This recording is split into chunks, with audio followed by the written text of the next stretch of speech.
Derendikan hingga Disiram got di depan tamu, tak disangka Seminggu Kemudian. Assalamualaikum warahmatullahi wabarakatuh. Selamat datang di narasi senja.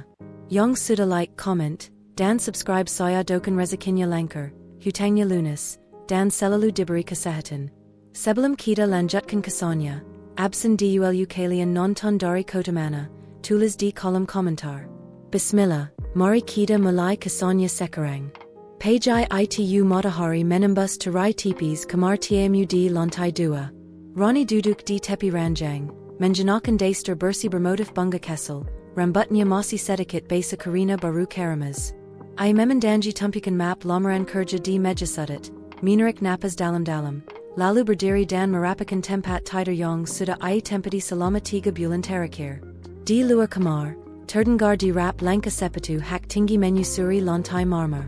Langkah yang kini mulai ia kenali baik-baik, langkah Bu Oleh Mertuanya. Suara hak yang tegas dan sifat, sila setiap hentakannya menyuarakan penilaian. Pagi itu seperti biasa, Rani menyapa sopan ketika mereka berpapasan di dapur. Selamat pagi Bu, katanya pelan sambil menunduk, mencoba tersenyum. Namun Bu Oleh hanya melirik tanpa ekspresi, lalu berkata tanpa menatap. Pagi. Jangan lupa, meja makan harus bersih. Jangan ku menunggu suami pulang bawang ya. Yukapan itu menggentam dada Rani seperti batu. Tapi ia menilan semuanya menta-menta, seperti teh pahit yang tak bisa ditolak. Matanya sedikit memerah, tapi ia tetap tersenyum dan mengambil lap untuk membersihkan meja makan yang sudah bersih sejak semalam. Rani bukan perempuan yang malas. Ia pernah menjadi lulusan terbaik, magang di proyek jembatan besar, dan terbiasa tidur di bawah tiang ponsong sambil menggambardinya. Tapi kini, di rumah mertuanya yang luas dan sepi itu, semua pencapaian terasa seperti debu yang tak dianggap. Dito suaminya, memang lelaki baik. Tapi ia bekerja di luar kota dan hanya pulang setiap akhir pekan. Setiap hari, Rani menghadapi Bu Oleh sendirian. Rumah besar itu seperti istana dingin, mega, tapi tidak ramah. Setiap langkah Rani seperti diawasi, setiap gerak-geriknya terasa salah. Kalau kamu kerja, kamu bisa bantu bayar listrik rumah ini. Asin iala teras, tapi gak ada pemasukan, sender Bu Oleh suatu sor sambil menyeruput teh. Rani hanya tersenyum kikut. Saya masih nunggu kabar dari 2 tempat Bu. Minggu ini ada yang janji mau hubungi saya lagi. Minggu ini? Janji? Ha. Jangan mimpi ketinggian. Kalau gak diterima juga, mungkin kamu gak kukup pintar, gumamnya sambil berdiri dan meninggalkan meja. Langit mulai mendung saat itu. Rani menatap keluar jendela, melihat awan gelap menghilang di kejauhan. Di dalam dadanya, rasa sesak makin menumpak. Tapi ia belum tahu, hujan deras yang akan turun bukan hanya dari langit, tapi juga dari penginan yang jauh lebih menyakitkan. Klak, klak, klak, langkah Bu Oleh terdengar lagi. Kali ini lebih cepat, lebih berat, dan menuju ke arahnya. Shang itu meja makan penuh hidangan mewah, ayam kodak, sop buntit, udang sos mentega, dan sambal yang disusun rapi dalam mangkuk-mangkuk kesel porcelain.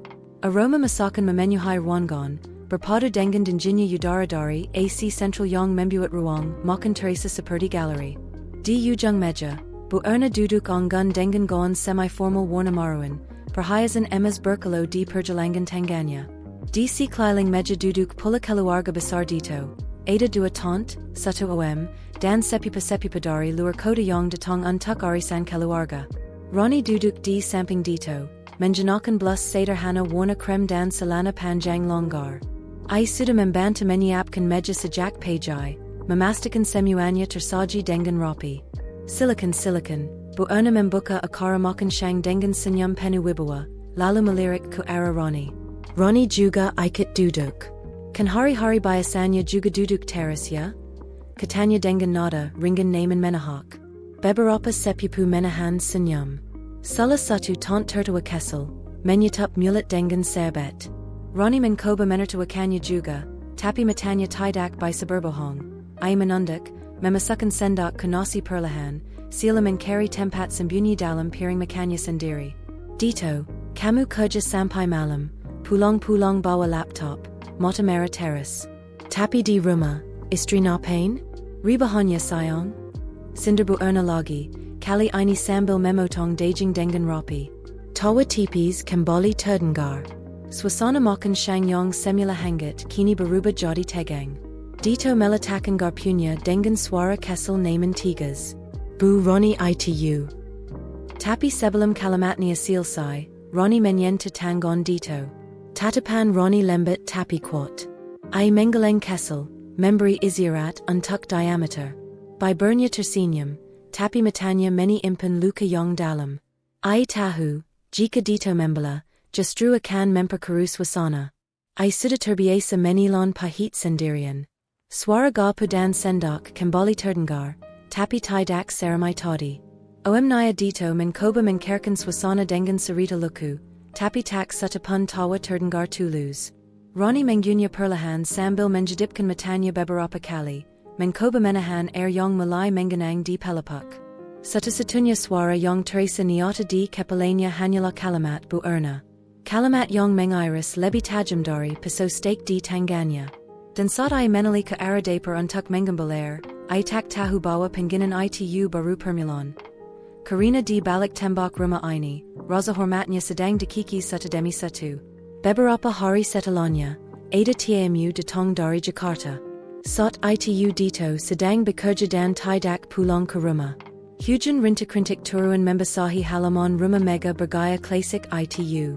Lampu-lampu gantung di langit-langit ruang tamu memantulkan cahaya hangat ke dinding marmer dan rak berisi hiasan kristal mahal. Aroma penggeram ruangan bercampur dengan wangi teh melata yang baru saja diseduh Rani di dapur. Di tengah kesibukan menyusun kanker dan kiring di nampan perak, Rani merasa gugup tapi bersemangat. Ini pertama kalinya ia menyambut tamu keluarga besar dari Jakarta. Ia ingin menunjukkan sikap terbaik, meski tahu dirinya masih dianggap kilas dua di rumah itu. Dengan hati-hati, ia membawa nampan ke ruang tamu, di mana beberapa tamu sudah duduk berbincang dengan Bu Erna. Wajah-wajah yang duduk di sofa panjang tampak berkelas, ada yang mengenakan batik halis, ada pula yang berselendang mahal. Rani menunduk sopan dan menggilirkan nampan sambil tersenyum ramah. Silakan teh dan tant ukapnya lembut. Namun belum sempat seorang pun menjawab, terdengar suara tegas dari belakang. Rani menali pelan. Bu Erna berdiri di ambang pintu ruang tamu, matanya tajam. Ia melangkah cepat, lalu menarik pelan tangan Rani agar menjauh dari tamu. Kamu gak usah ikut keluar. Di sini banyak orang kota. Biar mereka lihat kita ini keluarga berkelas, bukan kayak kamu bisiknya, tapi nada suaranya dingin dan menyayat. Rani tersesat. Wajahnya menegang, matanya perlahan menunduk, seolah mencari tanah untuk menelannya. Tangannya gemetar saat ia menyerahkan nampan kepada pembantu rumah tangga. Tidak ada satupun tamu yang bereaksi terang-terangan, tapi tatapan mereka menangkap segalanya. Dari balik punggung tamunya, Rani melangkah pelan meninggalkan ruang tamu, menahan napas agar dadanya tak peka. Di dapur, ia berdiri kaku, menatap kanker-kanker execution. Telingannya masih menangkap sayap-sayap tawa dari ruang tamu, tawa basa-basi yang tak bisa ia sentuh. Dari sila pintu dapur, ia melihat salah satu tamu pria paru by menali ke arahnya, memperhatikannya dalam diameter. Tatapannya berbeda. Tidak menghakimi, tidak mensabar. Hanya menatap, lama, seolah menyimpan sesuatu. Rani memalingkan wajah, pura-pura sibuk merapikan loyang. Ia tidak tahu bahwa pandangan singkat malam itu akan menjadi titik balik hidupnya. Hanya saja, belum sekarang. Karena malam ini, luka yang ia dapat masih terlalu segar. Dan belum ada yang tahu, luka itu akan berubah menjadi kekuatan yang menjejutkan semua orang. Suasana malam yang semula hangat berubah dingin begitu cepat. Tawa-tawa tamu dari Jakarta yang sebelumnya menggelir ringan kini mulai meredup, berganti dengan percakapan sopan yang terasa debut. Rani berdiri di dekat pintu dapur, memungut piring-piring kotor dengan hati-hati, memastikan tak ada yang terjatuh. Meski tak diminta, ia merasa itu bagian dari rasa hormatnya sebagai menantu, Meski raza hormat itu tak pernah Balas. Lanka Rani menuju bak kusai piring terdengar ringan, hampir tak ada bunyi selain denting hala sendak yang saling bersencahan. Tak tahu, di belakangnya, Bu Erna sedang memperhatikannya dengan pandangan yang tak biasa. Tatapan yang tak lagi sekadar menyindir, melainkan menyimpan bara yang siap meledak. Dan ledakan itu benar-benar terjadi. Bentak Bu Erna tiba-tiba sambil melangkah sifat ke arah tempat kusai piring. Rani sontak menali, sedikit panik. Iya Bu? Jawabnya gugup, kedua tangannya masih memegang piring yang belum sempat ia letakkan. Bu Erna tak menjawab. Dengan wajah tegang, ia mengambil gayung besar berisi air kotor dari ember cushion. Campuran sabun, sisa kuah kari, bahkan potongan cabai mengembang di dalamnya. Semua terjadi begitu cepat.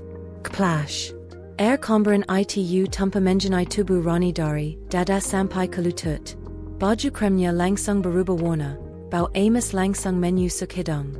Rambutnya basah menempel di pipi. Tangan kirinya refleks menjatuhkan piring yang ia pegang, hanya berserakan di lantai. Biar kamu sadar. Teriak Bu Erna dengan nada tinggi. Kamu itu numpang hidup di rumah saya. Jika usah berlagak jadi bagian dari keluarga ini.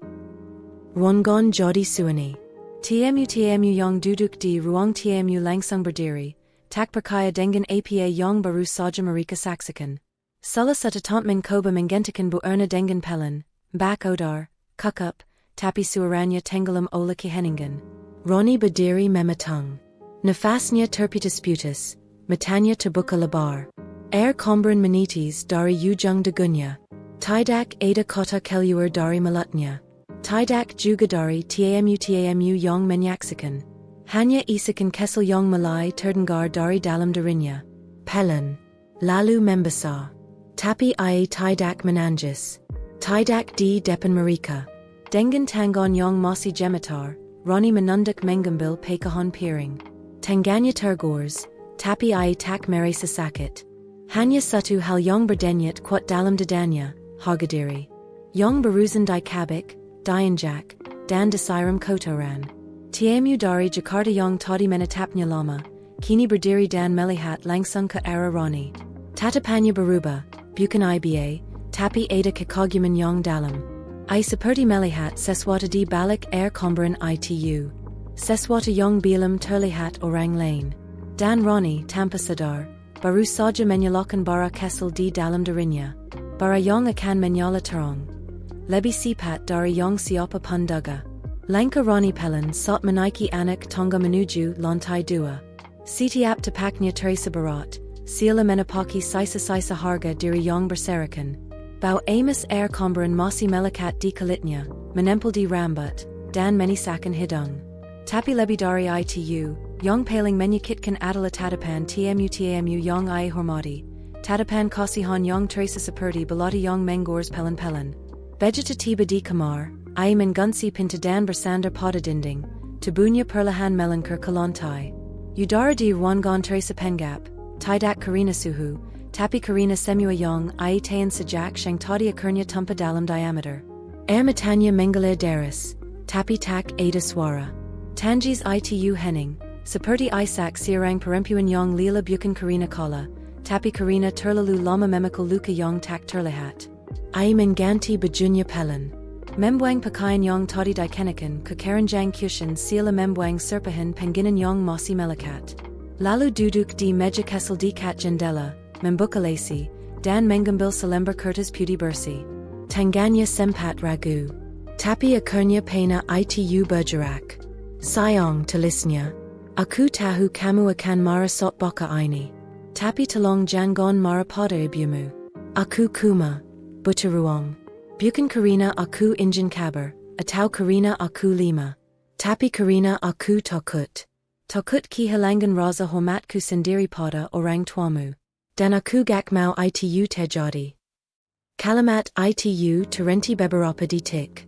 Tetesan air mata jatuh tepat di atas tinta yang baru saja diculis, membuat huruf-hurufnya sedikit buram. Tapi ia terus menulis. Untuk sekarang, aku akan tinggal dulu di rumah Reta. Hanya beberapa hari. Sampai aku bisa bernapas tanpa sesak. Sampai aku bisa bicara tanpa amara. Dan sampai aku bisa kembali ke rumah ini dengan hati yang utuh, meski tak dihargai. I melipat surat itu rapi, menaruhnya di meja samping tempat tidur, tepat di bawah foto pernikahannya dengan Dito. Dalam foto itu, Rani tersenyum lebar, matanya bercahaya penuh harapan. Kini, surat itu sudah pudar. Tapi bukan hilang. Hanya tertutup kabut. Di luar jendela, hujan mulai turun deras. Rani menatap ke arah gelapnya langit. Di tengah suara hujan yang mencetak ke jendela, I berbisik pada dirinya sendiri. Aku harus pergi sebelum semuanya hilang dari diriku. Dan malam itu, dengan satu koper kesel dan langkapelan, Rani keluar dari rumah mega itu tanpa menali sedikit pun. Tapi satu hal tak bisa ia hindari, di balik tirai lantai bawah, seseorang sedang memperhatikannya diam-diam. Mata itu bukan mata Bu Erna, melainkan mata seseorang yang kelak akan mengubah jalan hidupnya. 3 hari berlalu sejak Rani meninggalkan rumah mertuanya. Ia tinggal di rumah sahabat lamanya, Reta, yang tinggal di sebuah gang kesel di pinggiran kota. Rumahnya sederhana, tapi hangat. Dinding-dindingnya tidak dilapisi wallpaper mewah, tapi setiap sudutnya terasa ramah. Di tempat inilah, Rani bisa bernapas tanpa merasa diawasi. Bisa menangis tanpa takut dihakimi. Pagi itu, Rani duduk di teras kesel sambil menyeruput teh hangat. Rambutnya diikat sedenya, wajahnya tanpa riasan, dan mata masih menyisakan sembab. Ponsel di meja berdering tiba-tiba. Ia mengira itu dari Dito, suaminya yang beberapa kali menghubungi tapi Rani masih butuh waktu. Tapi ternyata layar ponsel justru menampilkan nomor tak dikenal. Halo? Ucap Rani pelan, nyaris ragu. Selamat pagi, Ibu Rani DWI Pertui? Ya, saya sendiri. Saya dari PT Bumi Lestari Konstruksi. 2 bulan lalu, Ibu melamar posisi Project Coordinator. Kami ingin mengundang Ibu untuk wawancara final besok pagi di kantor pusat. Rani terdiam. Matanya membulat perlahan. Suara jangkrik dari kebun belakang seakan hilang begitu saja, digantikan di tak jantungnya sendiri yang semakin sifat. Maaf, ini, saya lolos seleksi? Ya Bu. Kami menerima rekomendasi langsung dari Pak Dimas, anggota Dewan Komisaris kami. Beliau segera pribadi meminta agar Ibu mendapat kesempatan wawancara langsung. Rani terhenyak. I merasa tak pernah mengenal siapa pun bernama Dimas. Apalagi pejabat tinggi di perusahaan sebesar itu. Tapi suara di seberang terdengar yakin. Besok, pukul 9, ya Bu. Kami tunggu. Berkas-berkas bisa dibawa menyusul. Baik Pak. Terima kasih banyak. Terima kasih. Telepon ditutup. Tapi tangannya masih menggenggam ponsel erat-erat, sila tak percaya ini nyata. Di dalam rumah, Reta keluar dengan handuk di pundak. Siapa Ran? Rani menali, matanya berbinar, kamperan bingung dan haru. Aku, dipanggil wawancara. Perusahaan yang dulu itu. Tapi katanya, ada rekomendasi dari orang dalam. Siapa? Rani menggeleng perlahan. Gak tahu, aku gak kenal siapa-siapa. Angin bertiup lembat, membawa aroma tanah basah dan daun kering. Tapi pikiran Rani kini berputar-putar. Siapa Pak Dimas? Kenapa merekomendasikan dia? Dan kenapa sekarang, di saat ia nyaris menyerah, justru ada tanggapan tak terlihat yang menariknya naik? Matanya menerawang, jauh ke jalanan depan rumah. Ia tidak tahu bahwa jejak air Comberan yang menempel di tubuhnya hari itu. Ternyata telah meninggalkan bekas yang terlihat oleh orang yang tak pernah ia sangka. Rani berdiri di depan gedung mega berkebaru itu dengan telepak tangan yang dingin dan keringat mengalir di punggungnya. PT Bumi Lestari Konstruksi, perusahaan yang hanya bisa ia bayangkan dari layman situs lowongan kerja, kini berdiri menjelang di hadapannya. Dengan jantung yang berdetak sipat, ia melangkah masuk, mengenakan kemeja putih sederhana dan blazer abu-abu pinjaman dari Reta. Tidak glamour, tapi bersih dan rapi. Ia datang bukan dengan percaya diri tinggi, Malainkan harapan kesel yong ai paluk erat. Satila registrasi dan menunggu hampir 30 menit di ruang tunggu brac yong suani, siarang staff memanggil namanya. Ibu Rani, silakan masuk ke ruang 3A. Pak Dimas dan tim sudah menunggu. Rani mengangguk sopan. Terima kasih. Langkahnya menuju ruangan Teresa Barat. Kakinya hampir gemetar. Tapi ia berusaha tegak. Ia tahu ini bisa jadi titik balik. Atau setidaknya, bukti bahwa ia bilang benar-benar menyerah. Saat pintu terbuka, ruangan itu langsung menyambat dengan meja panjang, dua pria duduk di sisi berlawanan. Salah satunya, berkemeja batik gelap dan berwajah serius.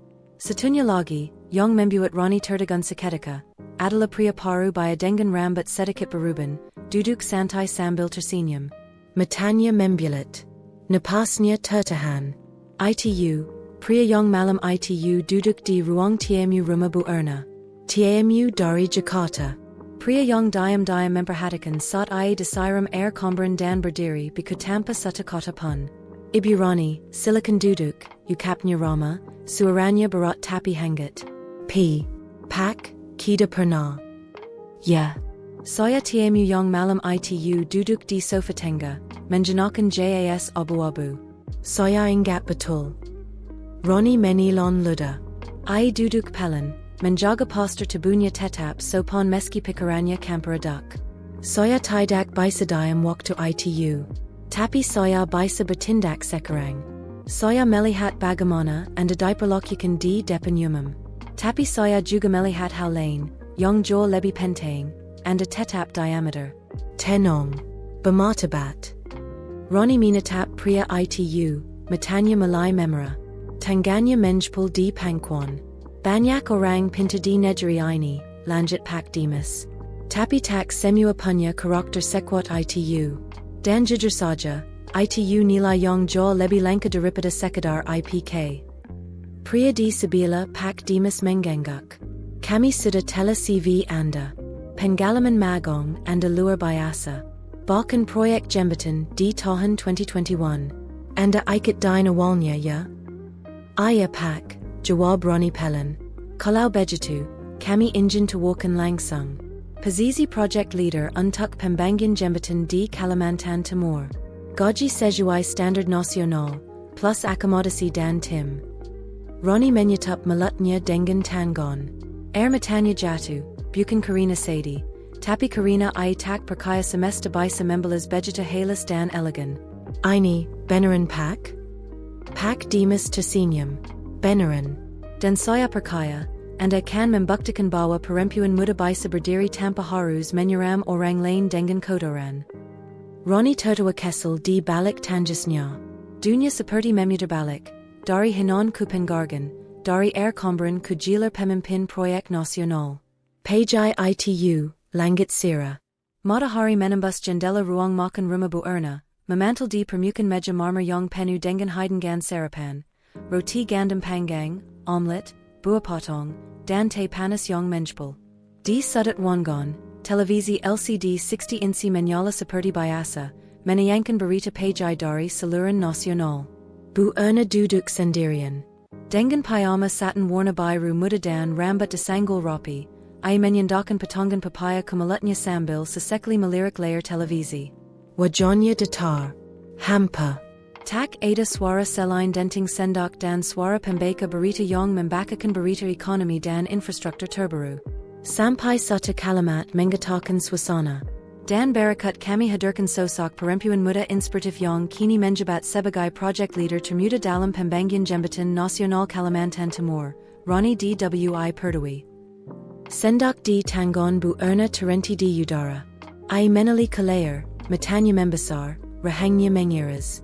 Wajah Rani muncul di layar, anggun, sederhana, tapi penuh keyakinan. Dalam rekaman wawancara, Rani berbicara dengan suara tenang dan artikulasi jelas, menjenakan helm proyek dan rompi safety, dengan latar belakang sungai lebar dan struktur baha jembatan yang mulai dibangun. Saya percaya, infrastruktur bukan hanya tentang beton dan basai, tapi tentang harapan. Dan setiap jembatan yang kami bangun harus bisa menghubungkan lebih dari sekadar dua sisi sungai, Tapi juga masa depan, Ukap Rani di Layer. Bu Erna Tidak Berkata Apa. I Menatap Layer Sila Tak Perkaya. Seminggu Lalu, I Menyuram Perempuan Itu Dengan Comberan di Depan Para Temunya. Hari Ini, Wajah Perempuan Yang Sama.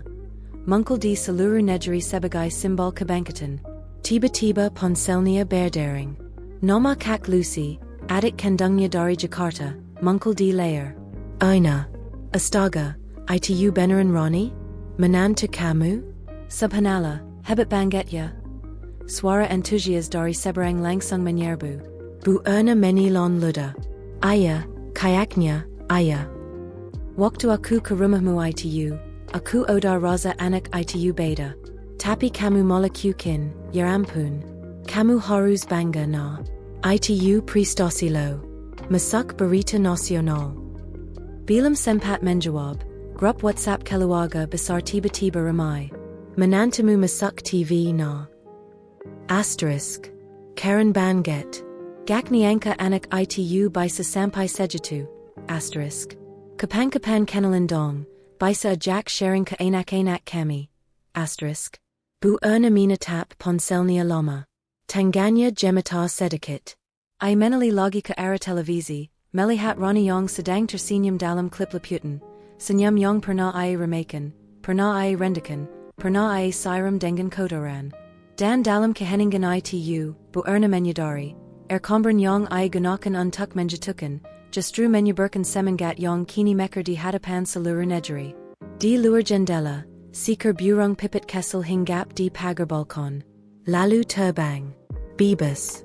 Tinggi. Seperti Rani, yang kini terbang jauh dari batas-batas hinon. Dan bila makan turuan dalam waktu dekat. Matahari mulai turun di balik daratan Bukit Hijau Kalimantan, meninggalkan sembarat oranai kimasan di langit. Di tengah suara alat berat dan hiruk pikuk suara para pekerja proyek, sebuah mobil hitam berhenti di depan POS utama. Rani yang baru saja keluar dari kontainer rapat, tertegun melihat sosok tinggi yang berdiri di samping mobil. Dito, serunya pelan. Dito tersenyum, membuka kejualannya. Lagi sibuk bikin jembatan atau bikin sejarah, bu project leader? Rani tertawa kesel, matanya berkekak. I berjalan cepat mengampiri, lalu memeluk suaminya erat, lama, sila ingin memindahkan semua beban ke dada pria yang paling I percayai. Aku bangga Bangkit, bisik Dito. Dan aku rindu rumah, jawab Rani dengan suara serak. Malam Itu, Dito mengajaknya makan malam di restoran tepi sungai yang baru dibuka tak jauh dari lokasi proyek. Tempatnya tenang, dengan lampu-lampu gantung dari rotan dan alunan musik akustik pelan yang menggalan seperti bisikan air. Mereka duduk di pojok, menikmati ayam bakar dan sayur asam, saling bertukar cerita tentang hari-hari yang berlalu. Rani tampak lebih dewasa, lebih tenang. Tapi di tengah tawa dan percakapan ringan, Dito tiba-tiba berkata pelan. Ran, ada seseorang yang ingin ketemu kamu. Rani berhenti menyuap nasi. Matanya menatap Dito penuh tanya. Sebelum I sempat berkata apa, dari arah pintu masuk restoran, masuklah sosok yang membuat waktu seri seberhenti. Bu Erna. I datang tanpa riasan berlebihan, mengenakan blus putih dan celana panjang sederhana. Tidak membawa gengsi, tidak membawa nada tinggi. Hanya wajah yang menunduk, mata yang penuh sizzle, dan tangan yang teras menjepul di sisi tubuh. Langkahnya pelan, tapi pasti. I berhenti di depan meja mereka, lalu menatap Rani dengan mata yang sudah berkekak. Maafkan ibu, suaranya serak, nyaris bergetar. Ibu terlalu cepat menilai. Terlalu mudah menyakiti. I menyodorkan tangan dengan sedikit gemetar. Ibu malu, tapi lebih malu lagi kalau tidak mengakui kesalahan. Rani menatap tangan Itu. Suami menyelimuti mereka sejenak. Dito hanya menunduk, membiarkan dua perempuan yang paling I cintai bicara dengan hati mereka sendiri. Perlahan, Rani menggilirkan tangannya. I menggenggam tangan Bu Erna, erat, tulus. Saya tidak menyimpan dendam bu, ukapnya lembut. Tapi saya belajar. Bahwa diam Itu bukan berarti kalah. Diam, kadang satu-satunya cara untuk tetap utuh. Bu Erna Menanges, Tapi Rani Tidak. Bukan Karina I Tak Sadie. Tapi Karina Ermatanya sudah I gunakan pada malam-malam yang sepi, di tempat-tempat yang tak pernah dilihat siapa pun. Dan malam itu, di bawah cahaya temaram dan suara sungai yang mengalir, mereka berdamai, bukan Karina semua baik-baik saja, tapi Karina mereka akhirnya memulai untuk saling melihat. Dengan hati yang lebih jernih. Namun sesuatu di dalam diri Rani berkata, perjalanan ini belum selesai. Karina besok, I harus kembali berdiri. Lebih tegap dari hari ini. Pajai di Kalimantan selalu terasa segar. Udara bersih tanpa polusi, angin berembus membawa aroma tanah dan suara burung hutan yang kadang terdengar nyaring dari kejauhan. Di rumah kontrakan sederhana berdinding kayu dan beratap yang telah diperbaiki dito sendiri, Rani duduk di beranda sambil menyeruput kopi hitam dari kanker tanah liat. Di pangkuannya, ada map berisi rencana progres proyek minggu ini. Wajahnya tenang. Matanya tajam tapi teduh. Sudah 3 bulan sejak I pindah ke sini. Rumah itu jauh dari kemewahan rumah mertua, tapi begininya, tempat ini terasa lebih hidup. Di sini, I tidak harus membuktikan dirinya setiap hari. Di sini, I bisa bernapas sebagai dirinya sendiri, seorang perempuan yang pernah disiram Comberan, tapi tak pernah membalas dengan lumpur. Dito keluar dari dapur membawa piring berisi pisang goreng hangat. I duduk di sebelah Rani, menggosap lembat punggung istrinya.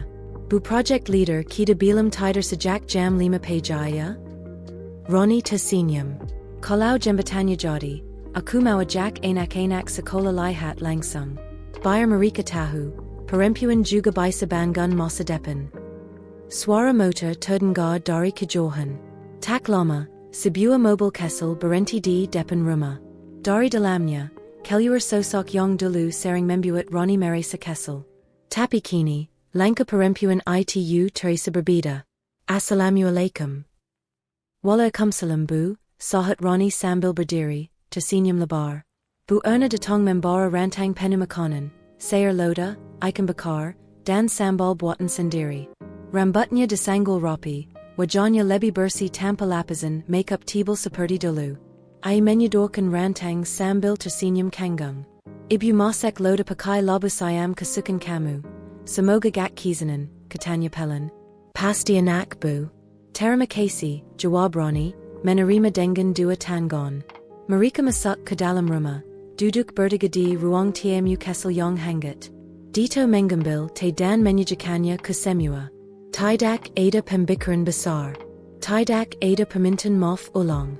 Hanya kebersamaan yang perlahan-lahan menyembuhkan. Bagi Rani, I tidak lagi membawa dendam. Tidak ada rasa ingin membalas. Karina kini I paham, bahwa luka terdalam bisa jadi lahan paling sabar, jika tak dibasahi kebencian, tapi disiram keyakinan. Bu, Rani berkata pelan, sambil menatap jendela yang terbuka ke arah matahari pagi. Saya gak akan pernah lupa apa yang ibu lakukan dulu. Tapi justru dari situ, saya belajar untuk berdiri lebih kuat. Comberan itu, ternyata pupuk paling ampuh. Bu Erna hanya menunduk. Kali ini bukan Karina malu, tapi Karina tahu. Rani telah tumbuh menjadi perempuan yang tak bisa dihancurkan oleh simu. Dan sebagai ibu mertua, sedang belajar untuk mencintai bukan dari rasa kuasa, tapi dari rasa hormat. Di luar, sinar matahari menyentuh dedonan. Di dalam diri Rani, cahaya itu sudah tumbuh lebih dulu. Dan tahu, seberapa pun kotornya masa lalu yang disiramkan kepadanya, selama tak menyembuhkan kebencian, maka akan terus tumbuh. Tetap kuat. Tetap onggan. Tetap tak tergoyahkan. Terima kasih sudah menonton narasi senja. Jangan lupa like, komen, dan subscribe agar tidak ketinggalan kisah seru berikutnya. Sampai jumpa di video selanjutnya. Semoga hidup kita selalu diberkahi.